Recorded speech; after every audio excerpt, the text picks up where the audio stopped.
Welcome back to Real Roots Radio. I'm so excited to welcome my old friend Craig Shelburne to the program today. How you doing, Craig? I'm good. Thank you for having me. Oh, thank you for joining us. It's a very special occasion. All year long, there's been celebrations for the centennial of the Grand Ole Opry. The Grand Ole Opry is known as the show that made country music famous, and you have had quite an undertaking over the last few years, making this gorgeous book celebrating 100 years of the Grand Ole Opry. First off, how did this journey on being the official historian of 100 years of the Grand Ole Opry begin? Yeah, that was a really special thrill for me. So I've been a journalist in Nashville for a long time, and when you're a journalist, you're always looking for the milestones, 25th anniversary of an album or 50th anniversary of a movie or things like that. And so I knew that 100th was coming up. So probably 7 or 8 years ago, I reached out to the Opry office to see if they would take a meeting, and they did. So we wrote a proposal, and I didn't hear anything for like 5 years. Every now and then I check in, and then suddenly in April of 2023, I got the call saying, "Let's do it. Are you ready?" And I thought, okay, like we got to really hustle if we're going to do this thing. So it took about 18 months. We sent it off to get printed in the fall of 2024, and it came out on April 15th, 2025. It's Quick gorgeous turnaround. book, and in Thank you. addition to fantastic text from you, there's wonderful photos as well. So even folks that like a good coffee table book, flip through, look at photos of the Opry, and then it Yeah. chronicles the entire history of the Opry as well. Um, I've got to ask. Of course, the Grand Ole Opry, we know it as the show that made country music famous. That's one of many monikers that's been applied to Hmm. it over the years. Yeah. If we go back 100 years ago, what made the Opry so unique? Because there was other barn dance style radio programs at the time, even other ones on major stations, like of course National Barn Dance out of Chicago, the Boone County Jamboree, later the Midwestern Hayride, known as Renfro Valley Barn Dance at one time, out of WLW in Cincinnati, not too far from where I'm located. Of course, there's Wheeling Jamboree. There were several of Yeah. these barn dance style radio programs of that era. What made the Grand Ole Opry so unique that we're still talking about it 100 years later and make it the longest running live radio program in the world? So the Grand Ole Opry had pretty humble beginnings in 1925. It was inside of the corporate office of an insurance company, but it started out just some people coming in. So back then on the radio stations, it was all live. They didn't play records. They had bands come in, or they would, you know, have an orchestra or a football game on WSM. It was a lot of programming that was live. And so George D. Hay came down from one of those barn dances as program director, and he thought, let's see what we can do. Let's maybe try to replicate that. And it worked. So right after Uncle Jimmy Thompson came in, the letters started flooding in, and it just captured the imagination, from Nashville. It had this magnificent radio tower that really reached a wide audience. And as it started taking off, the NBC radio network picked it up, which extended its audience even further. So as other barn dances kind of fizzled out, suddenly you're hearing a portion of the Opry in California or wherever you are, and it turned these performers into like sensations, and they would play the Opry and promote their shows on the air, go out during the week, play everywhere they could, and then come back to the Opry. It's fascinating to me to think of it as no show was ever the same way, ever the same show twice. It's incredible. A lot of the cast members would come back every week and promote their shows and their songs, but the lineup didn't always vary much in those first few years, but my gosh, what an incredible cast. So I think really what captured the imagination for the opera and made it stay was once it kind of drifted away from the barn dance feel and started having performers like Eddie Arnold and Bill Monroe and Roy Acuff and Minnie Pearl, these significant figures kind of take the stage. People loved it. People loved to hear them, and they became some of the most famous people in America because of the Grand Ole Opry. It's also interesting too, in those early days, you mentioned that the cast members, Mm. they could only their performance dates elsewhere could only go so far because they had to be back the next weekend for the Opry, which is Yeah. wild to think about. And it's crazy how much the music industry has changed from then to now. Because, yeah, if you were going to make a living at it, you had to be anchored to a station, and being Mhm. anchored to WSM was the biggest shot you could fire, really, at that time. Mhm. Absolutely. Yeah, that was a dream. And people would just show up. I mean, Bill Monroe was on his way across Tennessee and popped into WSM to see if he could get an audition for the Opry. And the executives who made those decisions and watched those auditions were at a coffee break. So he just waited. And then they came back, jumped off the elevator, and there's Bill Monroe asking for an audition. And it worked. Yeah, I mean, WSM was the dream. It was the place to be heard. It was a place to anchor your career. And it was well funded because of the insurance company behind it. And the reach was incredible. It really, without the Grand Ole Opry, I can't even imagine how country music would have turned out. It's just it cultivated such an interest in music and country music in particular that it really changed the whole landscape for modern country music and continues to do that, I think. You mentioned the financial backing of the insurance Mm. company. Of course, WSM started for We Shield Millions for the Yep. National Life and Accident Insurance Company, correct? Yeah, that's right. Yep. Um, Yeah, we still millions. Yeah, there's a good story in the book about the leasing it from the Navy or buying the rights of it from the Navy. Yeah, because this insurance company had some money, so they went ahead and bought those letters.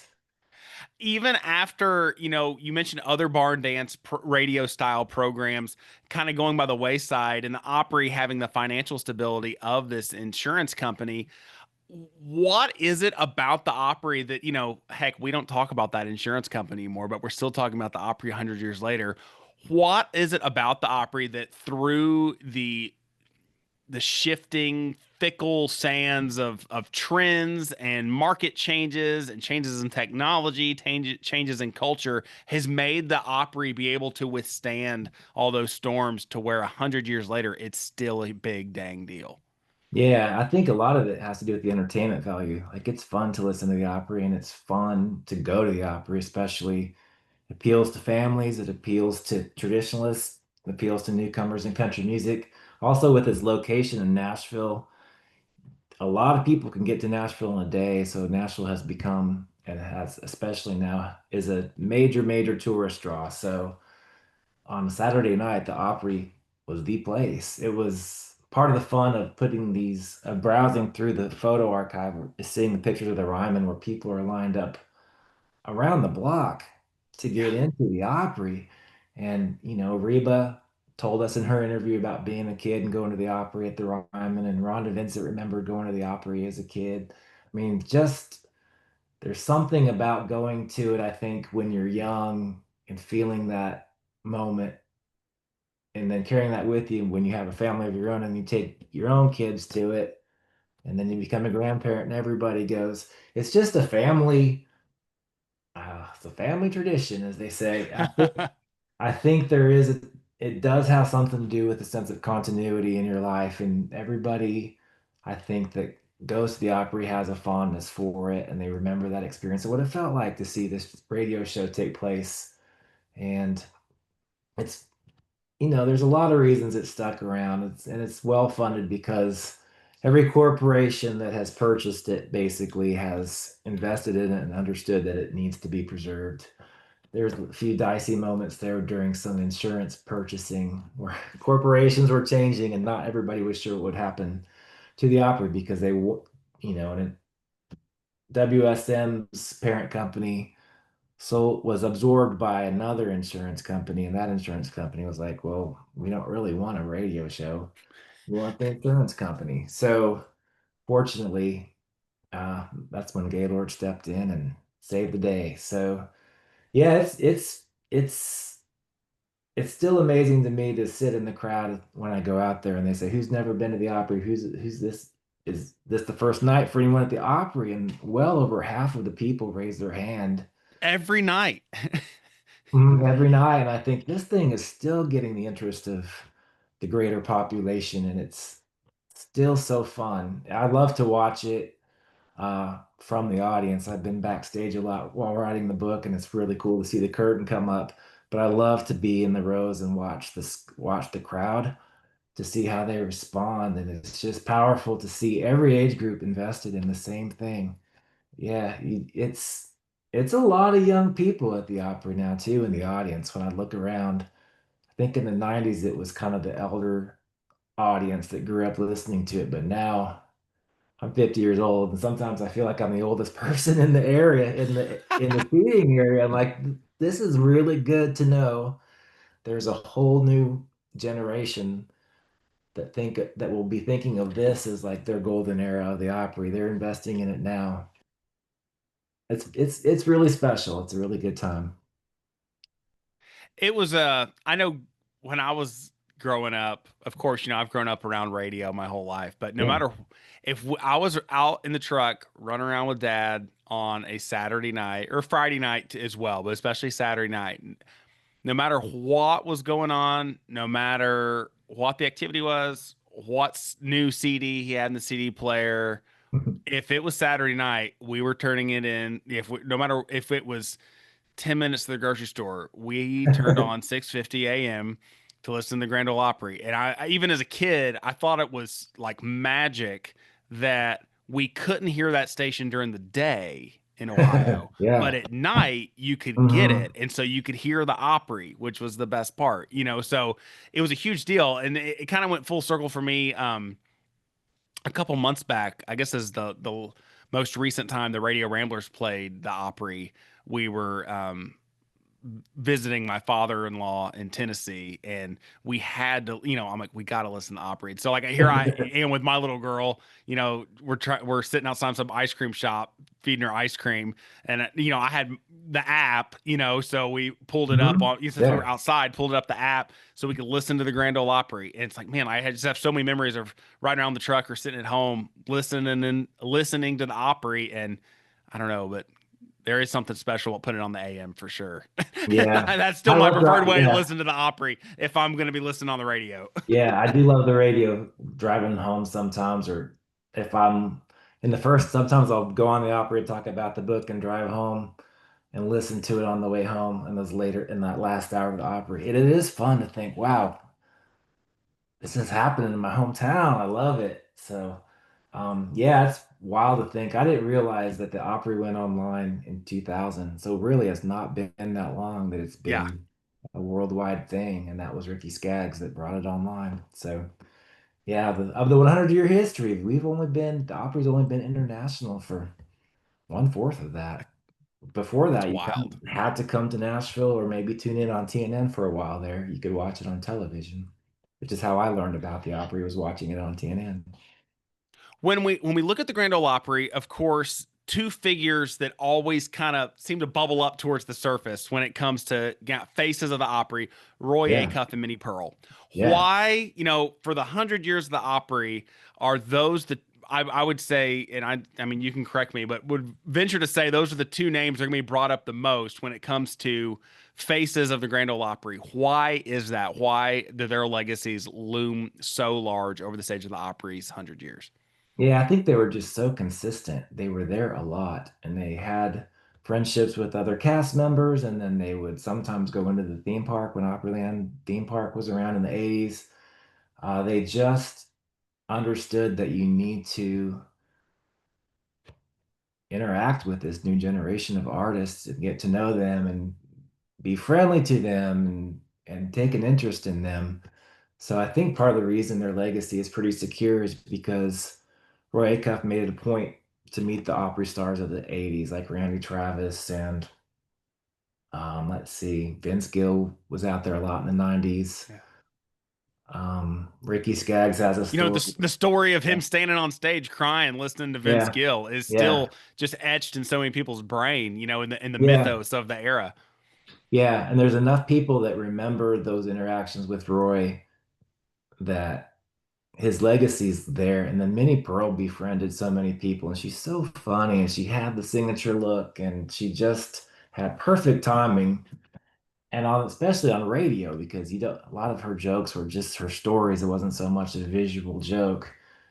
and it was a welcome change of pace on a radio show when Minnie would come out because it's usually like the string bands and the singing. Sometimes you get the square dancing on the radio, and then here comes Minnie Pearl. Everybody leans in to listen because they know she's going to deliver some jokes.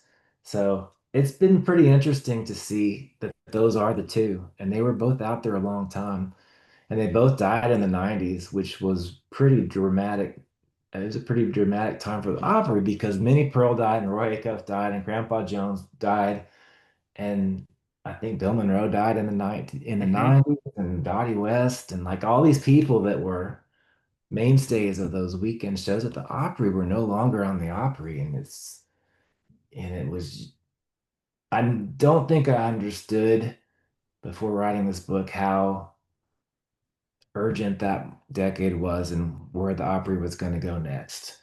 And fortunately, they had a great leader, in my opinion. I think Pete Fisher was a excellent man for that job, and he invested in some new talent and engaged a younger crowd to come in.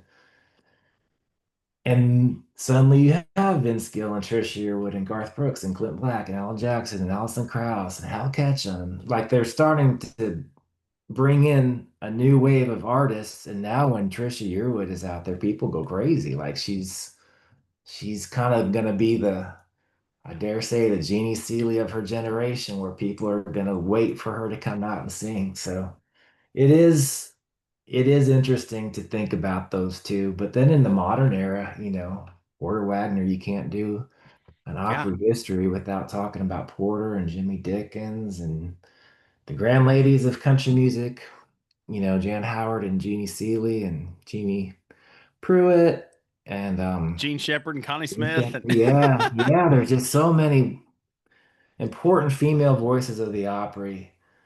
And early on, when we wrote this book, there was a suggestion to do like a chapter about women of the Grand Ole Opry. And I said no because there's women in every chapter of the Grand Ole Opry. You can't just relegate them into this one couple of pages.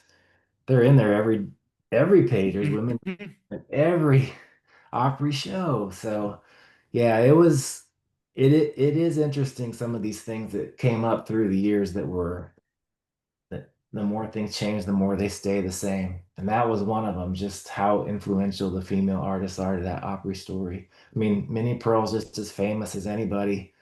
I mean, she was probably the first country superstar, I dare say, or the first woman to be a star on the Grand Ole Opry. She wasn't the first female performer, but I think you'd be hard pressed to find anybody who's more recognizable than her from that generation. One thing that's interesting about Minnie Pearl, and it kind of leads back to a larger discussion that it seems like folks have been having in country music for the last 100 plus years, is that question, that story of authenticity. And the Hmm. Opry has been a big part of that discussion because in the early days of the Opry, they kind of would lean into some of the shticks and stereotypes when it came to some of the entertainment, Yeah. coming up with band names that would elicit certain images on the radio, like the fruit jar drinkers and the gully Yeah. jumpers and stuff like Yeah. that. That may not have always been the most accurate depiction of the artists and their lifestyle and their music. How does Minnie Pearl or Sarah Ophelia Colley fit into that unique discussion of authenticity, especially for folks that maybe don't know Minnie Pearl's background? Yeah. Minnie Pearl had a theater background and she was really at the end of her rope. I mean, her career was at a dead end when she was asked to be on the Opry as a guest. She was a Vanderbilt grad, correct? Am I Belmont. right on What is that? that? Yeah, what is now Belmont? It was a school for girls. Okay. And she was like on a part of a traveling theater production company. And then that dried up and she was in Centerville, teaching kids in theater classes at the community building, living with her mom basically. But somebody asked her to come entertain at a banking convention, so she did. And then someone at that banking convention said, "You should come to this banking convention." So she did. And then someone at that convention called the head of the Opry, said, we've heard about this really funny character named Minnie Pearl. You should put her on the Opry. I think it would work. And Minnie wasn't, Sarah, her real name, was not a country fan. She didn't. it wasn't her thing, but she took the opportunity. They put her on really late at night, thinking, well, if it bombs, no one's going to be up that late to hear it. It's not going to cause any real concern. And man, it did not bomb. It was a huge hit. Yeah, November 1940, and they brought her in. Yeah, within a month, they were like, you can be in this cast. But she had a very sophisticated lifestyle, and she knew the socialites of Nashville. She traveled in very well-heeled circles. And at that time in the 50s and The 60s, farthest thing from the grinder switch uh, absolutely. origin story that she Yeah. cultivated for her character. Yeah, and she was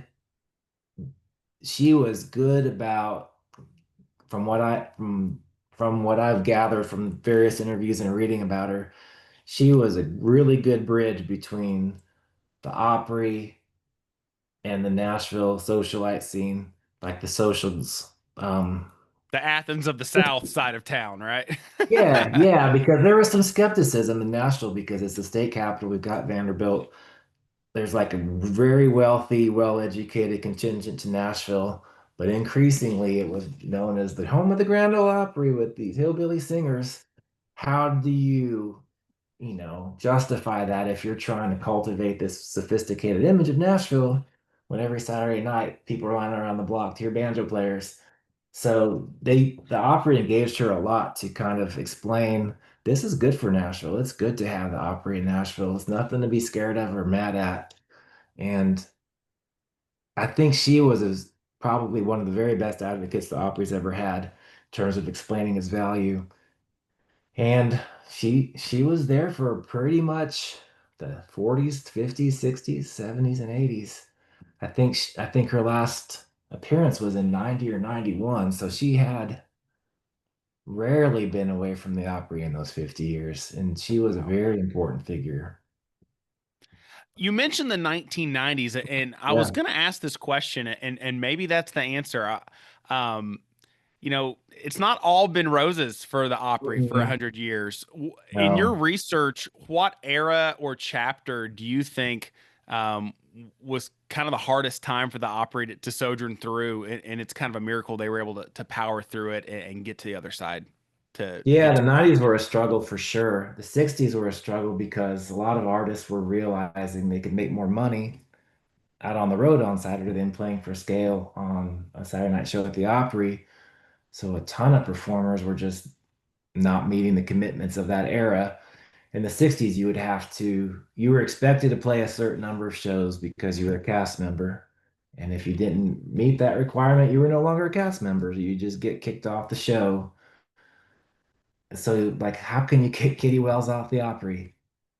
It seems so radical now, but that's what they would do. And so they had to figure out how do we retain the star power while still being respectful of an artist community. And a lot of artists left and never came back. It was as we were putting the cast list together, it was very challenging to figure out who started when, who left, and did they come back. For example, George Jones left and came back, and he left again and he came back, and he left again and he came back. It's like the only Opry member that's been an Opry inducted into the Opry 3 times. But the 60s was tough, the 90s was hard. I moved to Nashville in 1994 and I remember that strife.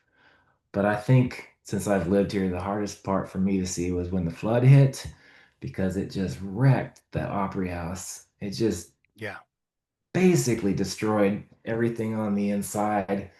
And that was in 2010, so the Opry would have been 85 years old, and it's the world's longest running radio show. You can't just take a few weekends off. You got to figure out how to maintain that Yeah. legacy. So the Ryman had a show on that next Saturday, so they moved it into War Memorial Auditorium where the Opry was held before it moved to the Ryman. And of course they filmed that, and I watched that when I went back and wrote the book. And I just think good job, Opry, for figuring that out because they went to David Lipscomb University, they went to TPAC, they went to the Ryman, they went to War Memorial. They had to figure out a Saturday destination, and they did. And then the homecoming was so fun to watch too. Like when the Opry House was completed and everybody came back and the curtain went up. It had to feel so good. I can't even imagine. There is a story in there where the curtain's coming up and it stopped about 90% of the way up. So one of the stagehands ran over there, climbed up, cranked the curtain the rest of the way up, and was like, all right, we're back, you know. Yeah. And you think about that The with the last 10% pandemic. by hand. Yeah, yeah. Let's push it up there. And the pandemic couldn't have been easy either with, singing alone on the Opry, three chairs and no audience. How do you power through that? But I think that will go down as one of the proudest times in Opry history. So many artists were home and they Yeah. they could come and support it, and they did. So you're not always going to see some of these top tier artists playing the Opry 20 times a year just because of the career demands. But pretty much every Opry member went out to that Opry house on a Saturday and played with some friends 6 feet apart. It's wild. That first Saturday, for the record, it was Jeannie Seeley, Bill Anderson, and Connie Smith, Mandy Barnett, Sam Williams, and Michael Cleveland. They were the ones that just had to figure that out. I mean, Michael Cleveland, especially as a bluegrass band, it's like these everybody 6 feet apart. It's just wild to think of how they pulled that off, but there was such goodwill generated that it shouldn't surprise me that it made it through. But my gosh, it's just the amount of logistics and patience that had to take. That was what, 2020? Did I Yeah. say 2010 earlier? I can't remember, but funny doing these interviews. I'm trying to think of like the year. Some of those really stick with you. Now you got 100 of them to keep track of. So, Yeah, I know. Yeah. Yeah, the 40s. Brenda, my co-writer on this, knew a lot about the 30s and 40s, and she loved it. She loved writing about or helping me write that part because she could put it in the context I didn't really fully understand because I'm not a historian, I'm a journalist. And so it was a lot about me trying to figure out what that story actually is. But the stories about like Bill Monroe taking his band and turning them into a baseball team and playing against the local teams, like yeah. that. Now that's country, like there's no denying, like, well, let's just all go out and play baseball together. It's fascinating to me to think how accessible and how approachable that Opry cast has always been. I Yeah. mean, from the start, it's an elite group of people, but it's not an untouchable group of people. I think to become a member, to be part of that Opry family, you have to have that reputation as a warm and accepting and approachable person because it just it won't be yeah, it wouldn't work otherwise. You have to love your audience as much as they love you. I'm glad you've brought up that, to be a member of the Grand Ole Opry, you're a cast member in the world's Mhm. longest running radio show. And I think some people miss that because you'll see this frequently nowadays. Maybe if there's an established artist that is maintained a busy tour schedule for the last several Mhm. decades, but now maybe their schedule has opportunities where they can meet the commitments Yeah, of being an Opry star. And so you'll yeah, see, like recently, like a Kathy Mattea or Susie Boggess, those are two of the yeah, more recent inductees. They've been asked to join the Opry. And the comments on Facebook always show some people's ignorance. They're like, it's about time. They should have been a member a long time ago. yeah, Or, like when Mel Tillis was inducted, and he was already an elder statesman. They're like, yeah. well, I thought he was already a member. The Opry doesn't know what they're doing, blah, blah, blah. It's like, well, this isn't a Hall of Fame. Right. This isn't a longevity award. The, it is unique. People would be shocked at what, country legends were never members of the Opry, like a Mhm. Merle Haggard or a Buck Owens. Well, they were based Yeah, out in California. They couldn't meet those right. obligations. So, how were there when you were going through those Opry members and ranks and who was a member and who couldn't meet the fulfill their requirements? What were some other surprises that you saw when you kind of start digging through? Oh, these are members of a cast. This isn't like a Hall of Fame or a Lifetime Achievement Award. Yeah, there's always, yeah, you hear that a lot. And George Strait's always mentioned why isn't George Strait a member of the Grand Ole Opry?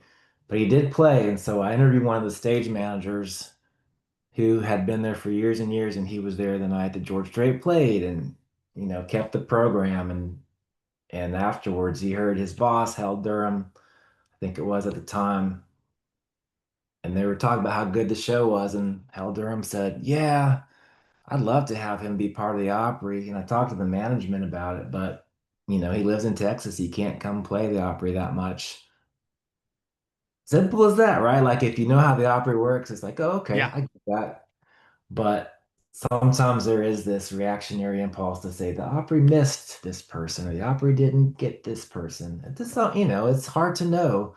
When Kathy Mattea got invited, she was on CBS Saturday Morning, and that's what the reporter asked her, what took so long? And she goes, I don't know. But the thing is, they asked me now, and they're recognizing that I had this body of work, and they're happy with this body of work enough that they want me to come and share it with the Opry audience. And that's really more important than the timing. So she was very gracious. And I think Yeah. Kathy's hits were in the 80s, her biggest hits. She was all through, into the 90s too. One of my favorites. But in the 80s, it was stricter. You were expected to make appearances. And she was asked to join after I wrote the book, but I would love to know, like, was it offered to you? And you just couldn't out of good faith. Like there were several artists I I have to believe that were asked, "Do you want to be part of this?" And they said no because they don't want to say yes and then not show up ever. That's a terrible look. I mean, there's a brief portion in there about BJ Thomas who had all this pop success and then some gospel success, and then he wanted to go country, so to speak. So he started playing on the Opry and you know, got his invitation to join and then basically vanished from the cast. And in the archives, while researching him, his resignation letter was in the file, and it just said, "I never wanted to be somebody that is absent. Like I wanted this, and I recognize that I can no longer do it because his career took off again, and he resigned. And I think that's that's the thing that sometimes takes a while to know who's ready to join the Opry. It isn't if you've had 5 hits in a row. It's like, do you care enough to make this a priority in your career and be a good ambassador for the Opry and to answer the call to keep this longest running radio show going? It was refreshing though when we talked to the newer artists like Harley Pierce and Lauren Elena. They, without prompting, they would say, I just feel the commitment. If they ask me to do this, it's a commitment for me to do it. And that's why I felt good about, yeah, that last chapter was pretty fun to write actually, because everybody who's enjoying in the last 5 or 6 years is super, super excited about it. Ashley McBride in particular. And I felt like, all right, this Opry, it's been around for 100 years. It's gonna be just fine. It's gonna stay. I have no doubt that it will be thriving. And the people that love the Opry now will look at this as a golden era, which is fascinating to me. Because to me, like the golden era is like the 70s through the 90s. For Brenda, it was like the 20s through the 40s. For now, there's a lot of people who love 2000s through the present is their era of country, and they don't know much about the past. So no matter what you like, though, if you come to an opera show, it's there. I love to go there, and Riders in the Sky are there. And I like to go when Don Schlitz is there because he's just like such a like a mesmerizing performer. He's a songwriter who just sings these massive, massive, famous country songs, but nobody knows who he is when he gets out there. And just to see the audience transform, that's fun. Yeah, I like it when Rhonda Vincent is out there because sometimes people have never heard bluegrass before. They're on vacation, they don't know exactly what's about to happen, and they kind of come to life in their seats. And sometimes, unfortunately, some of them try to clap along, but it's it's it's really a different experience every time. I can't wait to go out there on Friday to this 100th. I got an invitation to go. I was like, yes, count me in. Yeah, I'm thrilled.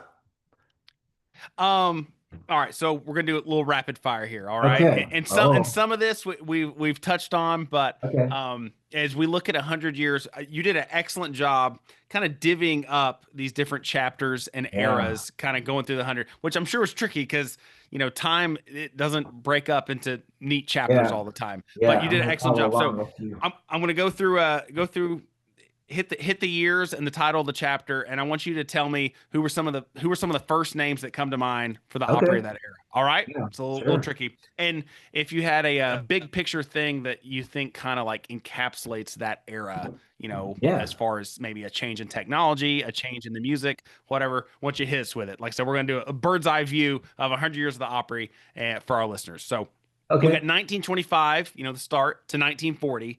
Title's called of the book. That chapter is called "Just So Proud to Be Here." Obviously, catchphrase from Miss Minnie Pearl. Who are some of the names Yeah. that come to mind when you look at 25 to 40? Yeah. Minnie Pearl, of course, DeFord Bailey, George D. Hay, gosh, Roy Acuff, of course. There were so many string bands. You've got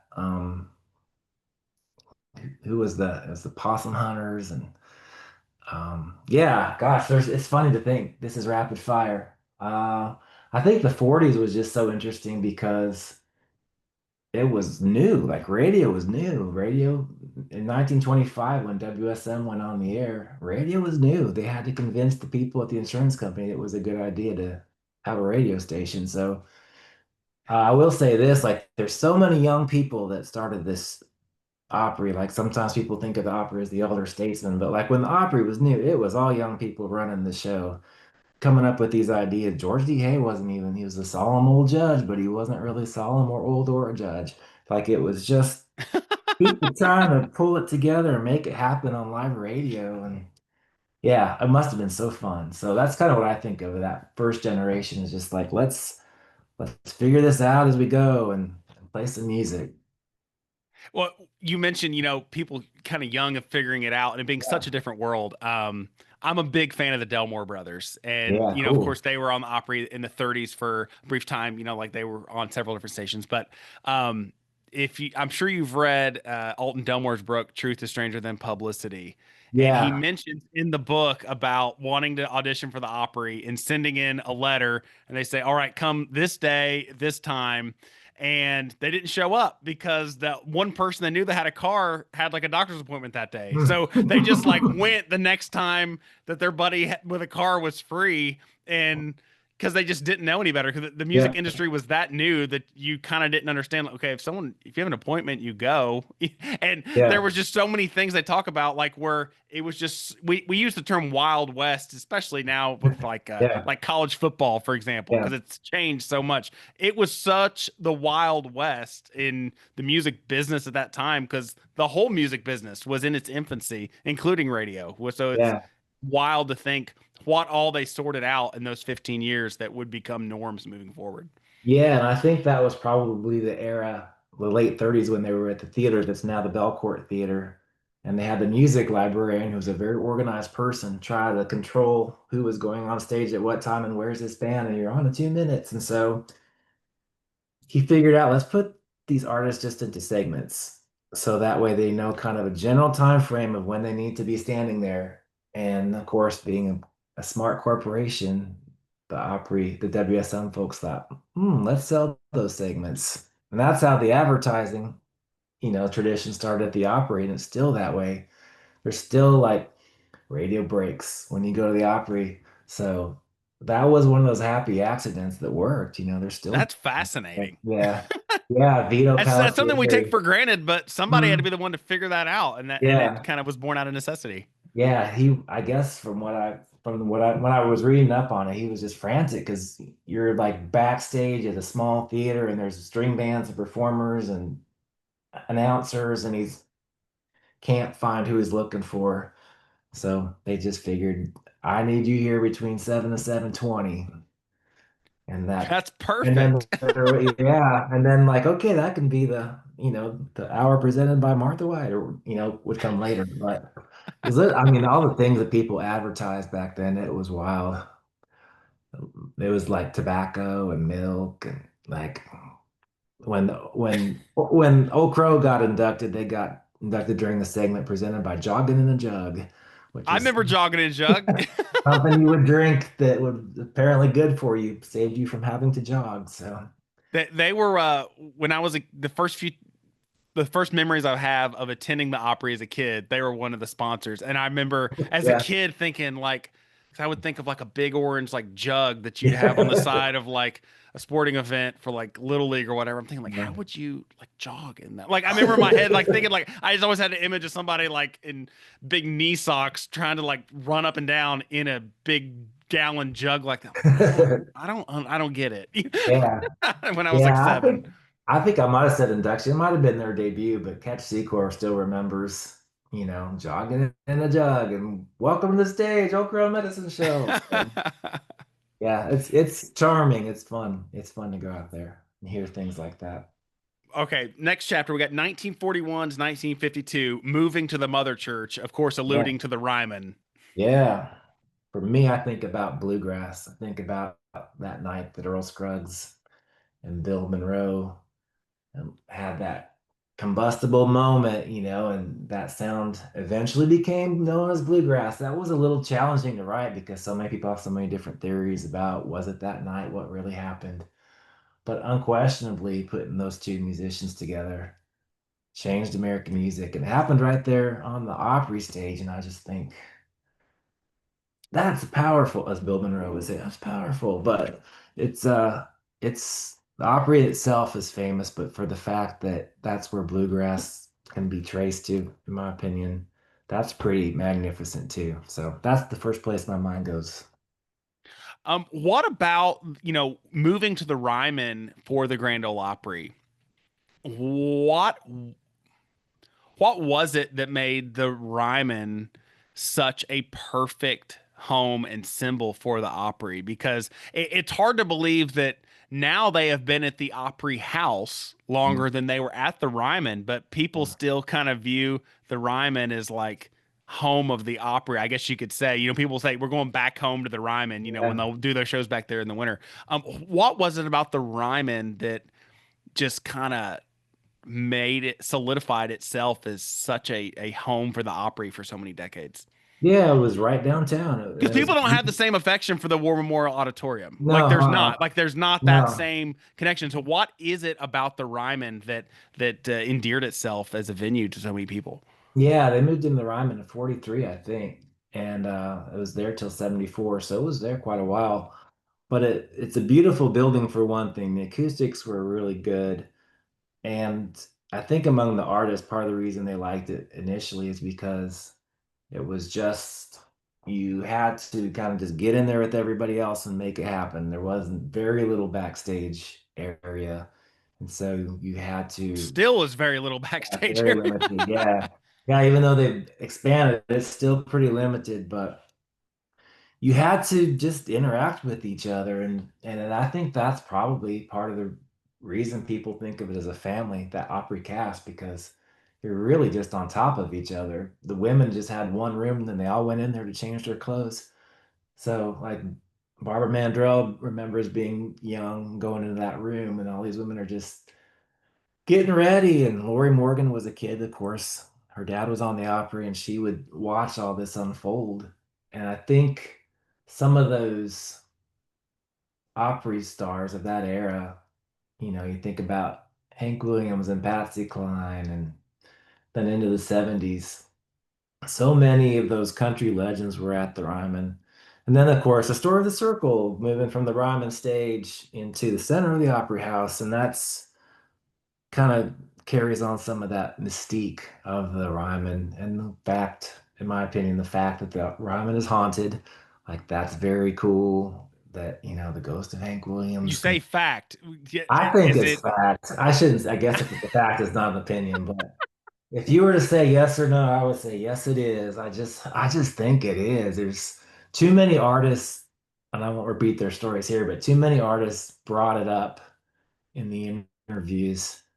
And I ended up not putting any of that in there because it kind of is a deeper topic. But yeah, there's just too many spirits in that building for it to not be haunted. And do I you remember, believe that one of them is Hank Williams? Because I oh mean, yeah, we've all heard that rumor. Okay, okay. yeah, I do. I really do. Yeah. Yeah, I just Yeah, the Hank Williams story, that's I read those books too, and it's just what a loss. It's one of the greatest tragedies of country music history. But yeah, I do think the Hank's ghost is around there. All right, I haven't seen it myself, but I do think so. this is going to be a sidebar Okay. because if you hadn't heard, I have heard this rumor. This has nothing to do with the ghosts. You mentioned the circle being cut out. I Yeah. heard this rumor, so I know you're going to be the one to know. And so if uh if we don't want to talk about it on the radio, that's totally fine. But I do Okay. have to ask since you mentioned the circle being cut out. Yeah. I have heard it's kind of a layered rumor. Okay, so one rumor I've heard is that the actual spot in the center of the Ryman stage was so worn out from people using that they couldn't actually cut that circle, that particular spot of the floor out and Hmm. take it to the Opry house. And so I heard they said that they were resorted to trying to take the piece of the floor that was the least worn out. So it would, they could cut it out and move it. And supposedly, what I had heard was that there was a back corner of the Ryman stage where the dudes would pee. So because they didn't have because it was so crowded they couldn't get to the bathroom or couldn't get to the back alley. So they had like a pee corner that they would use, and that supposedly that is the part of the floor that they're just like, oh, this part's not that worn out, and cut that part out, and that is the part that's in the circle of the Opry House. Had you heard that story or No, rumor I'm learning at something about all? the Opry today. No, that's wild. The story that I've heard is Which that, I'm not saying that's true. That's just what I yeah, had. That is a rumor that I had heard, that's a great that story. it's not the circle from the center. It's the circle from the back corner that was the P corner. So, Yeah, the circle is actually not from the center of the rhyme, and it's from okay. So that part of the it edge. is got some Yeah, legs. Okay. yeah. So there was an edge of the backstage area where people would stand before their name was called. So there, the MC is out there, Grant Turner or whoever, and saying, "We're about to hear from, a magnificent singer, Patsy Cline or Gene Shepard or Hawkshaw Hawkins or Ernest Tubb, whoever's standing right there ready to go on stage." And so their name is called and they come out on stage. So that's yeah, that's the part of the stage that they use. I had never thought about the middle being worn out, but yeah, I'm sure it was. I mean, I'm sure it had to be almost,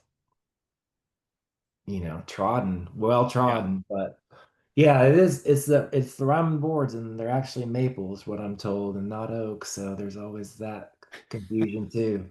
But one fascinating thing about that circle at the Opry House now, though, is when the flood hit, that circle had been varnished so many times that it just basically lifted out of the stage and floated, and the rest of the stage was wrecked. So, like when they rode the canoes in there to the Opry House, it just looked like a disaster zone, except for this perfectly preserved wooden circle.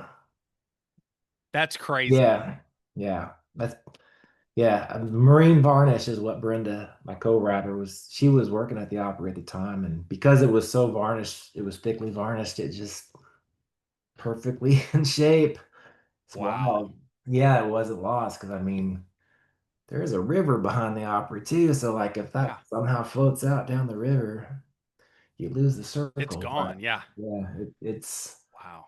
that circle. The fact that it's still there. That's That's a gift because that is Yeah. the continuity.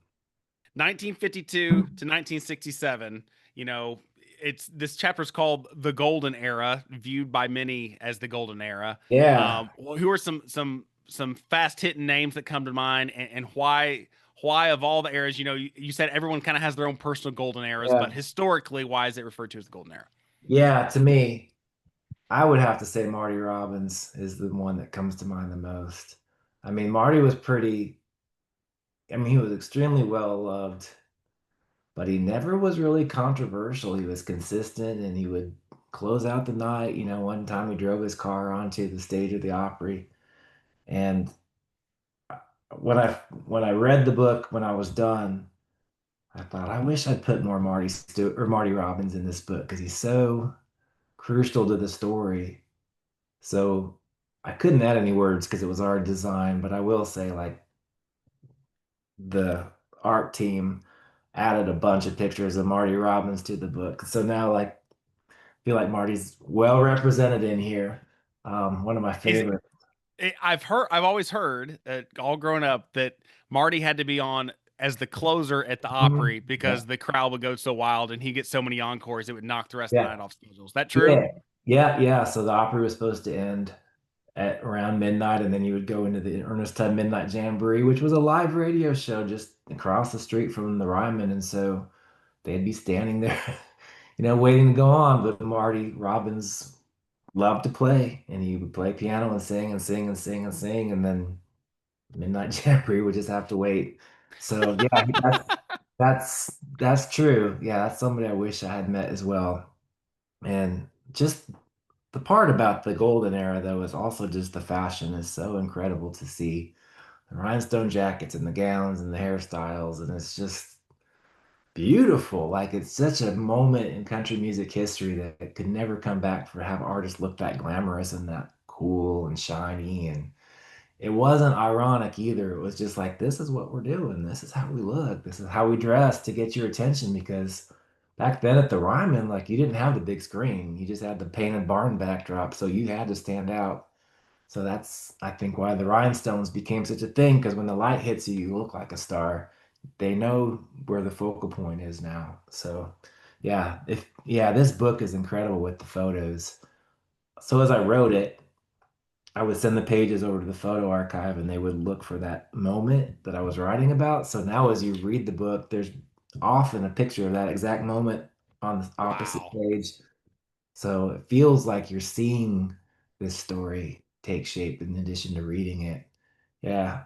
A lot of these photos have never been published. It's fascinating to see it because you sometimes see the same stock photos of the Opry of history, or it's always Patsy Cline or always Johnny Cash, but like people, a lot of people get their due in this book. People like Jack Green and Ernest Tubb that sometimes are not spoken of as much anymore. But if you're going to tell the story of the opera, you got to have Ernest Tubb in there a lot. So, yeah, it's for someone who loves the Opry like as much as I love it. It's great to see how frequently people will pop up, and it's not just a passing reference to somebody who played the Opry for 40 years. Like you're going to see more than one picture of Charlie Leuven in here. It's just really great to have that moment. I think that was one of my missions was to give people their due, people from the 70s and the 80s that maybe have been lost to time a little bit. Make sure they are part of this story because they were big, big stars in the 60s and 70s. They deserve their moment. You mentioned Jack Green. I know Oh, that he was one of the first people I think of when I think of going and attending the Opry as a kid, and even up, yeah. until when I was in college when he passed away. And like, man, I was always really pumped. I mean, because it's such an Opry moment, and just like seared in my brain being at the Opry when he would sing "Statue of a Fool." It just like Yeah. shut the place down. I even remember as a kid seeing that. I'm Yeah. like, man, like this is something different when he gets out there and sings that, because I mean Mhm. the place just would just go crazy. And then every time you go to the Opry, if Jack Green was on, I'd be like, yeah, it's really gonna feel like the Opry. Yeah. And Jack played that first show after the flood at the War Memorial. And it's like, you're not going to slow that guy down. He's going to show up at the opera wherever you need him anytime. Yeah. And there's a great honky tonk bar in downtown Nashville, especially at that time, called Roberts.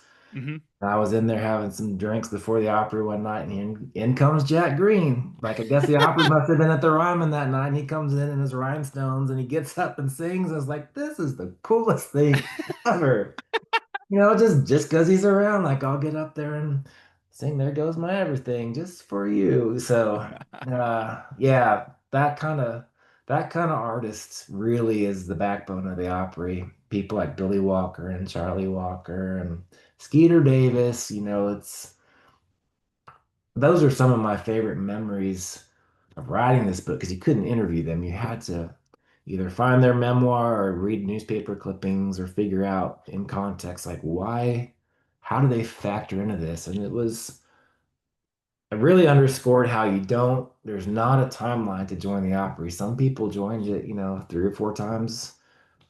They're on the Opry, like Don Gibson's debut, he became a member. Like it's his first appearance and he's our newest member. Okay, like bring him in. And then Jan Howard played for years and years before she became a member because they all thought she was. So they told her, see you on Saturday. And she said, no, you won't. Like Dan Howard, right? And they're like, well, yeah, you are. You got to make your quota. And she's like, I'm not a member. I don't have to do what you tell me. So they said, okay, well, we'll just make you a member. And that's how it happened for her. She'd just been showing up and singing for 5 years or so at that point. So Wow. yeah, there's no path to membership. You just there's no checklist.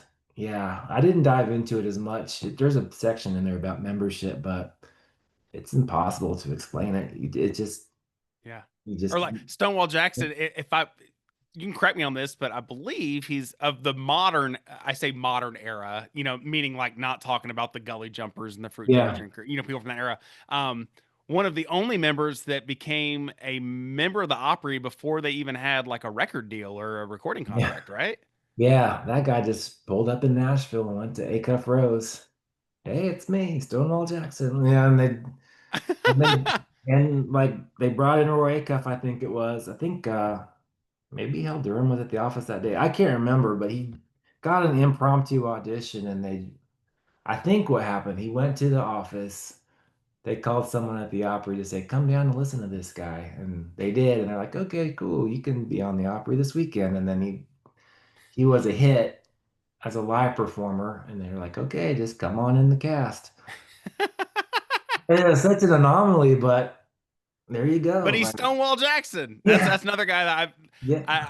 I was Stonewall, particularly around the turn of the century, became a little bit of a controversial figure Oh, on the yeah. Opry cast in a big way. But I remember um, getting to see Stonewall in the Opry, a few years after that whole chapter had kind of been on the other side of it, and it was just still like a massive deal. The Stonewall Jackson on the Mhm. Opry, and even me, like at that time, not really being in tune with some of the stuff that had been going on behind the scenes with Stonewall. But Yeah, even, just as a country music fan, I'm like, Stonewall Jackson's here at the Opry, gonna I sing know. Muddy Waters, and I'm about to lose my mind, and Yeah.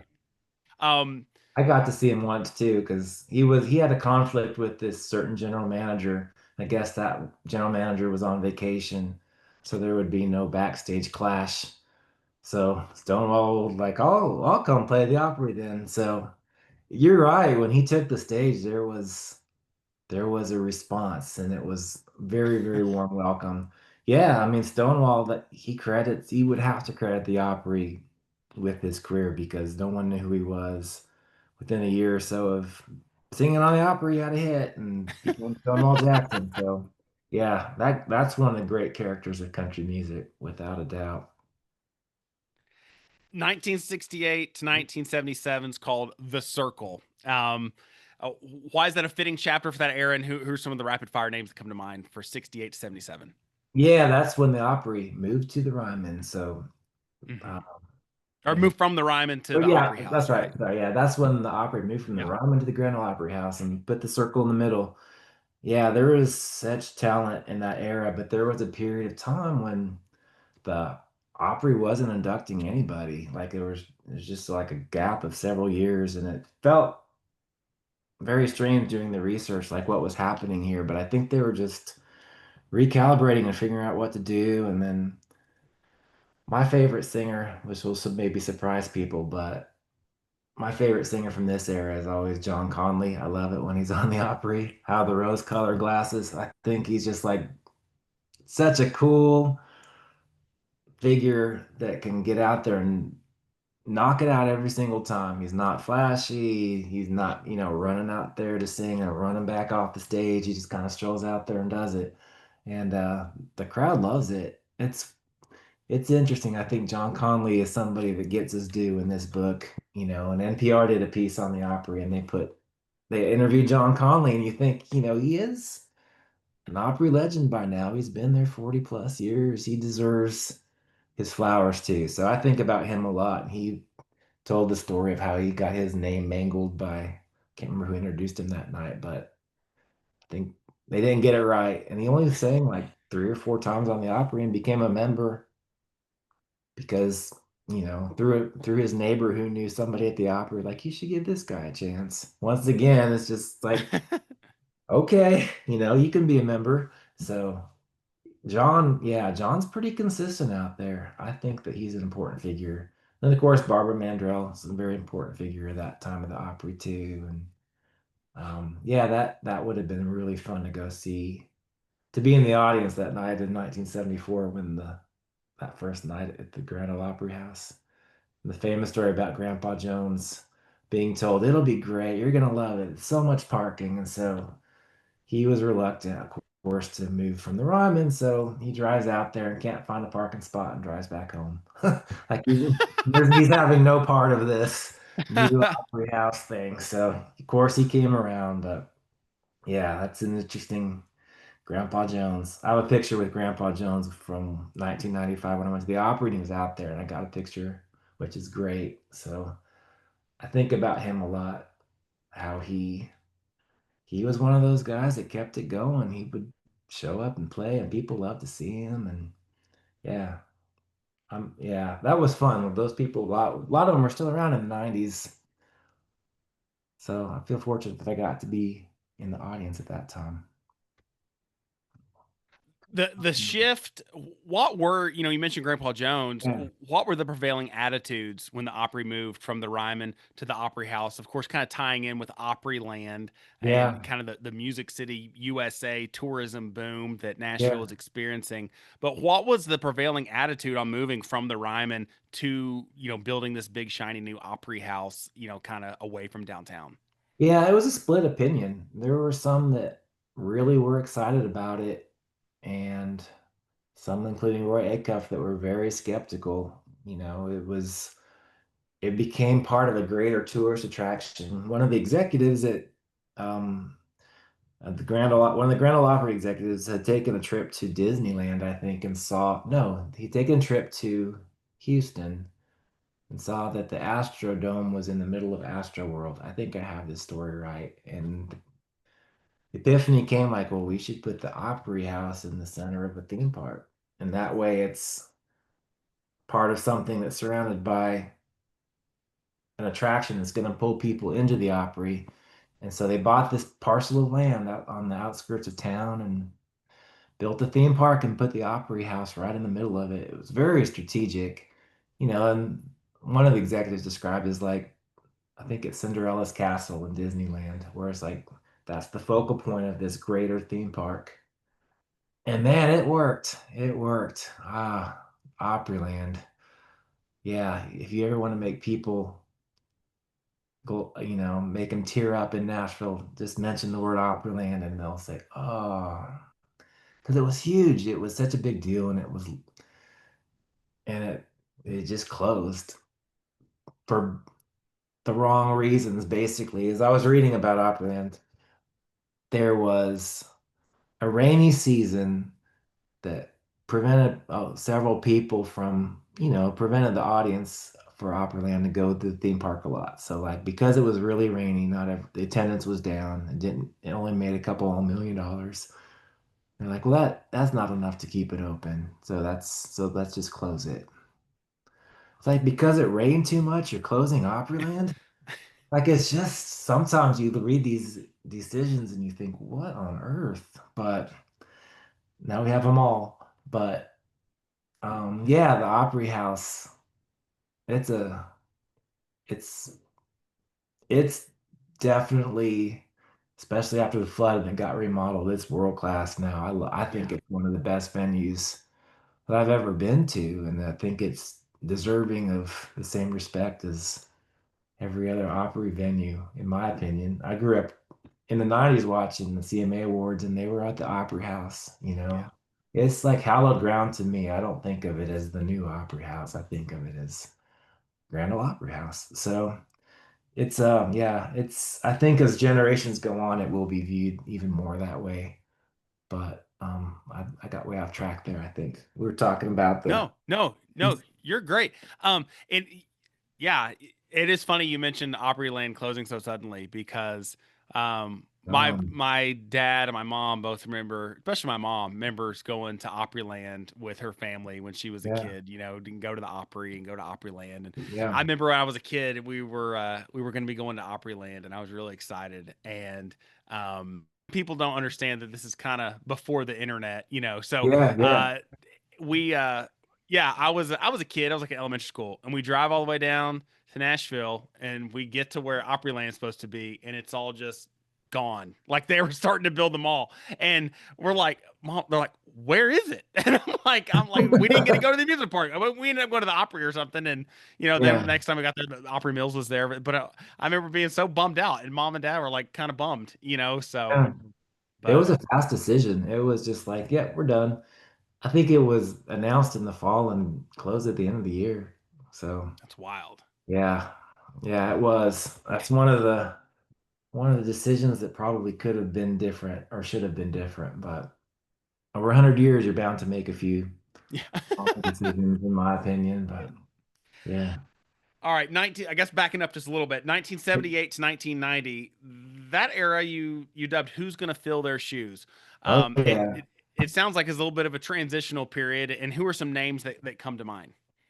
Yeah, that was a really fun era to write about because you had artists like Ricky Van Shelton and Patty Loveless and Reba McEntire and Randy Travis and Roy Clark and Holly Dunn, and like you suddenly had Ricky a Skaggs and the very Whites. legitimate.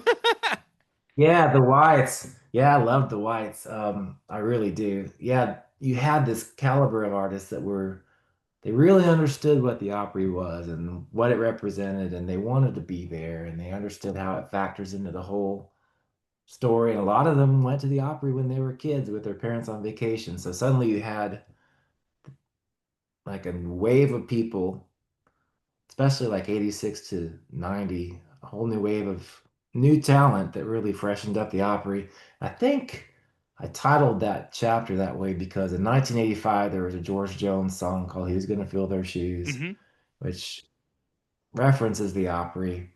And it was a hit song, and a lot of people took it to heart, like, well, who is gonna fill their shoes? But then within like 3 or 4 or 5 years, you had all those artists I just mentioned hitting the Opry stage. And so I felt like we have the answer. Like Yeah. these artists are gonna fill the shoes. So yeah, that's a pretty fun that was a fun time to think about. And it was really a thrill to talk to Patty Loveless for this book because she remembers it. Like she came down as a teenager at the invitation of Porter Wagner to come look at the hang out at the Opry for the day. So she had very vivid memories of seeing Dolly and becoming friends with Dolly when Patty was very young. And, just the Wilburn brothers and then Dottie West and all the people that she met along the way and became an opera star herself.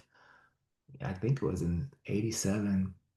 But she had gone rock and roll for a little bit. This was interesting to me. She had kind of given up on country because it sounded so different in 84 and 85. She was married to somebody in a rock band, and so she just was singing Journey songs or whatever in the clubs. And her brother called her and said, "You might want to learn something from the Judds." And she's like, "Who's the Judds?" Like she had checked out, and then they realized like the music that you want to make is what's popular right now with Randy Travis and artists like that. So she gave it another shot. Where would we be in country music without Patty Loveless? And just Yeah. think if she had done that, like one of the best artists of all time. So Yeah. yeah, that era of the song "Who's Gonna Fill Their Shoes," it's still people still bring it up, but I often think there was give it some time.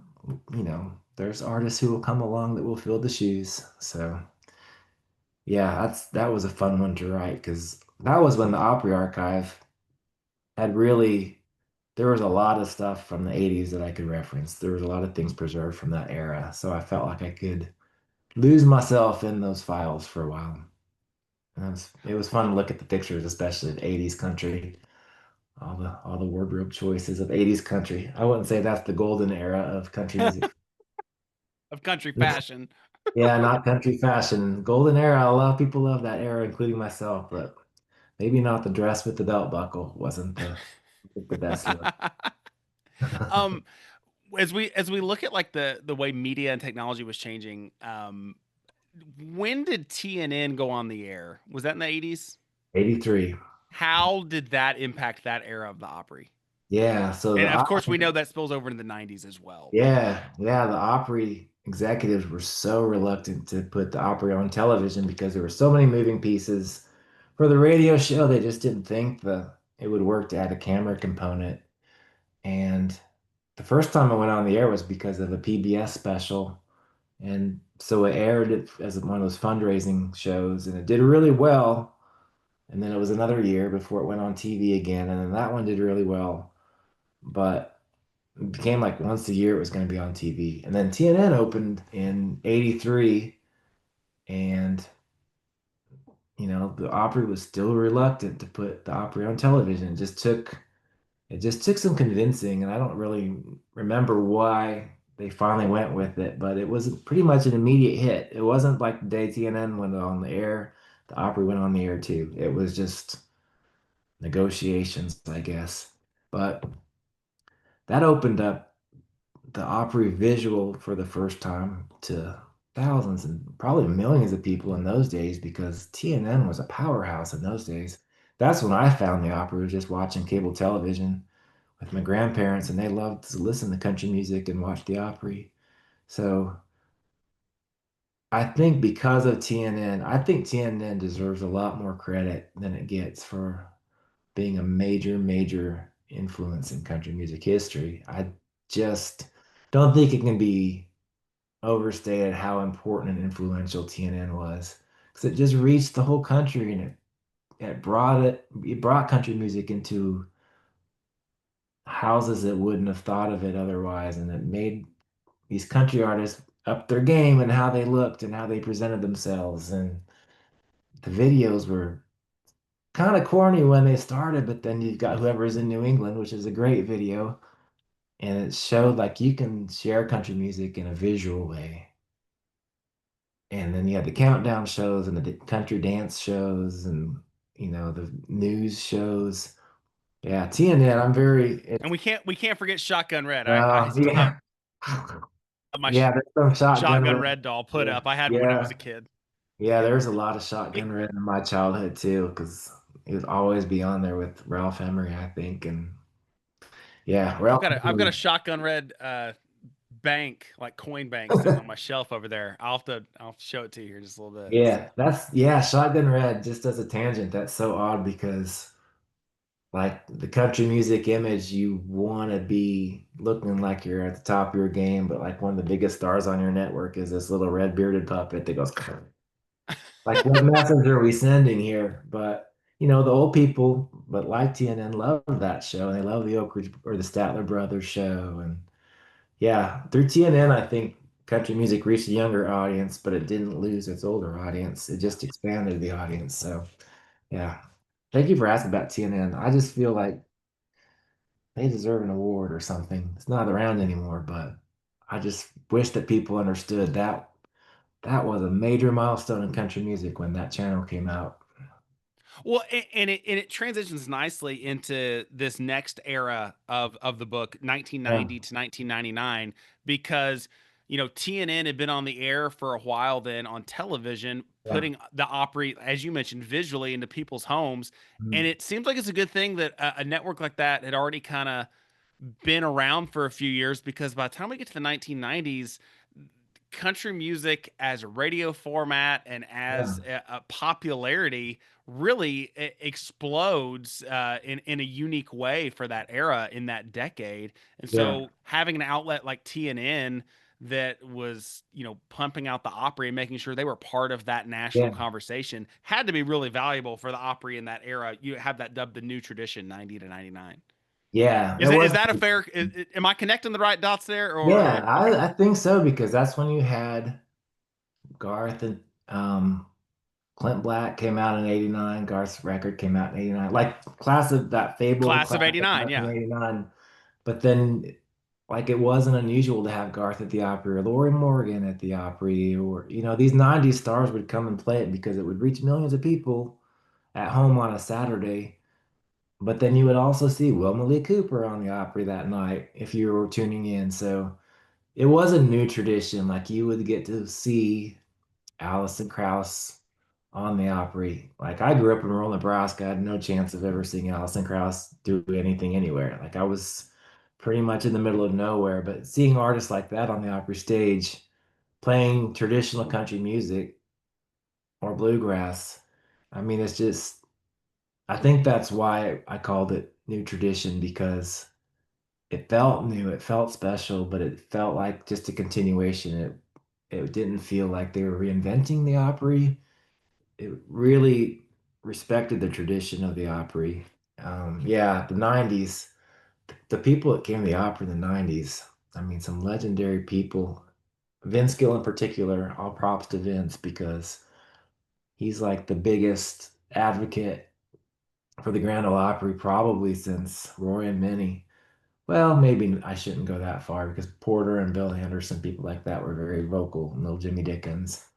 But on today's landscape, he's the man. Like he's the one that really shows up and introduces people and invites Steve Earle to the Opry. And then, yeah, he doesn't come just for like the TV tapings. He's there quite often, and he's Man, great.